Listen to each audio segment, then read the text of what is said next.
Hey, welcome back to the DonBest.com studios. I'm Pat Williams, Mr. Jim Feist, checking in today. Thanks for stopping by. Well, thanks for inviting me. All right, let's talk some preseason NFL football. Jim, week 3, we're taking a look at the card. Let's start with a game on Thursday. Jacksonville in Baltimore. Baltimore 7, 41.5. Yeah, and I've seen a couple of 8s show up on this too, which is kind of surprising. For preseason games, that usually doesn't happen. That's a big number. And Jacksonville's been scoring some points, surprisingly. This is not a good football team, and they don't have much fan support down in Jacksonville, but they are playing hard in the preseason. Baltimore doesn't have any real reason to play hard in the preseason. I kind of question any line that gets like over 6 or over 7. I would have to look at Jacksonville here. There's no coaching information out on most of these games yet, but Jacksonville looks to be the side I would think will come up as the play later on in the week. And, Jim, I mean, I'll just say it right here. We're shooting this on Tuesday, right, and you like to get that coaching information usually the day before you play these games. The day before or the day of, because you really want to know what the coach's plan is. I'm going to sit these guys, they're going to play 15 plays. I got the third string coming in for 2 quarters. You need to know that kind of thing if you're going to put money down and stuff. Right now it's a guess. I think Jacksonville plus the points is the right side. We will see a little bit later.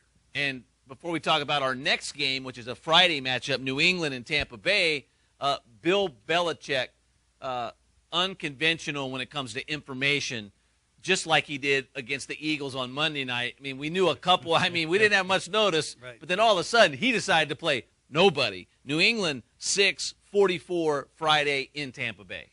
Absolutely, Pat. It was a big surprise. Belichick didn't play anybody. The line moved. Everybody found out about it rather late. I was on Philly, and I was on the over, so I was very happy about the outcome. Foles played very well. Vic gets hurt early, doesn't play most of the game. You thought Vic was supposed to play like 3 quarters. He didn't.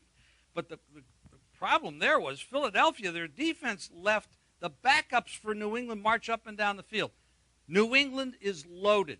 Will they come to play here? They're playing a very, very poor team here.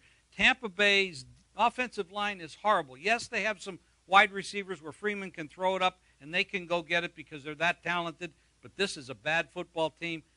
New England can name the score. We're going to have to wait to see what Belichick decides to do. And, Jim, I got to tell you, last year after the draft, you told me that some teams are going to be not too happy when Ryan Mallett gets in the NFL and they figure out he was a first-round talent available late first, second round that nobody took a chance on. He was a great player in college. He had a couple problems, and we're not going to get into those here, but some teams passed on him.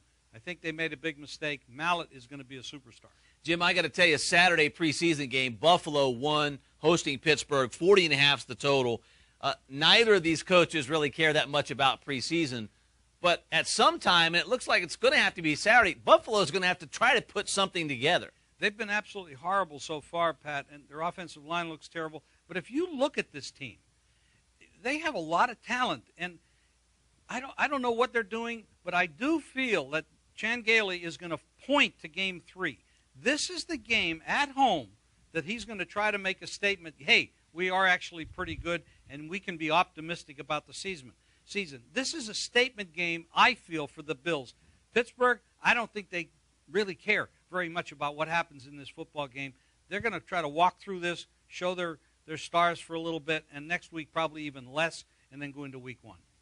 All right, Jim, you've been very good in the preseason, especially last year. You've started out very well this year. What do you got going on right now as far as plays for this weekend? Well, Pat, last year, I should say, in August, I was 10-1 in my top plays. This year, I've started out the same way. Last week, I had my total of the preseason, an easy winner. This week, I have my game of the year in the preseason. I have some coaching matchups already. I know what their plans are on a few of these games, and one of them stands out where one coach is going to really, really try hard, and the other one really doesn't care very much. That will be my game of the year, and I'm releasing it right now, right here on DonBest.com. Go there, sign up, and win with me.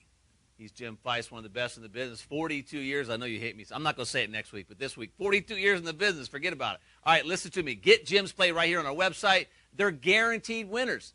If the game doesn't win, you don't pay. Available right here, right now at DonBest.com.